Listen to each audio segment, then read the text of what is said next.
Hello everyone, how are you doing? I trust you are doing great. Today I want to talk about 2 reasons why you should be a cybersecurity analyst. Cybersecurity is no longer optional. It is now a very mandatory thing for every company. So every organization is looking for cybersecurity professionals to be able to fill in the role to defend their company from attacks.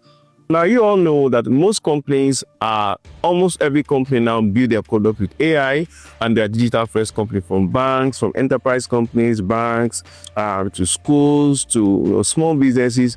Everyone is using AI to power their processes. And this poses a very great risk and a very big job for cybersecurity analysts, because now there can be more coordinated attacks using AI and more sophistication of attacks. This is why cybersecurity professionals are in demand and high demand. Compared to other areas of tech, cybersecurity interestingly has a low barrier of entry.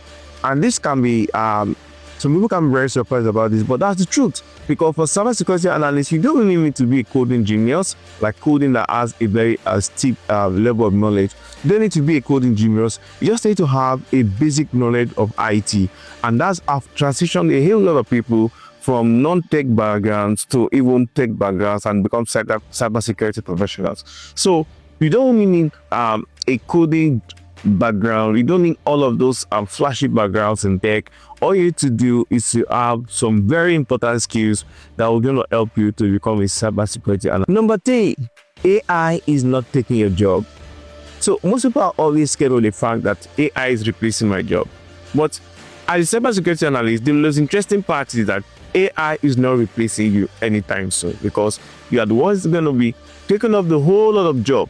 What AI has already done in terms of damage, cybersecurity analyst is going to be there to be repairing that. So AI is not going to be taking the job of cybersecurity analysts, because there's a place for them. Our cybersecurity analysts are there to repair, to dish, to defend companies and organizations from coordinated attacks. And because attacks can come with very heavy damages and regulatory fines and so many other things. And these are things that companies by always want to prevent. That's why a cybersecurity analyst in this year is an asset and not a liability. So I believe I've been able to convince you that cybersecurity is your path, and do join me in our cybersecurity training, and we're going to teach you how to start from zero background to become a professional. If you don't have any background, you don't have nothing in tech, just come around and we're going to train you how to become a cybersecurity analyst. Thank you.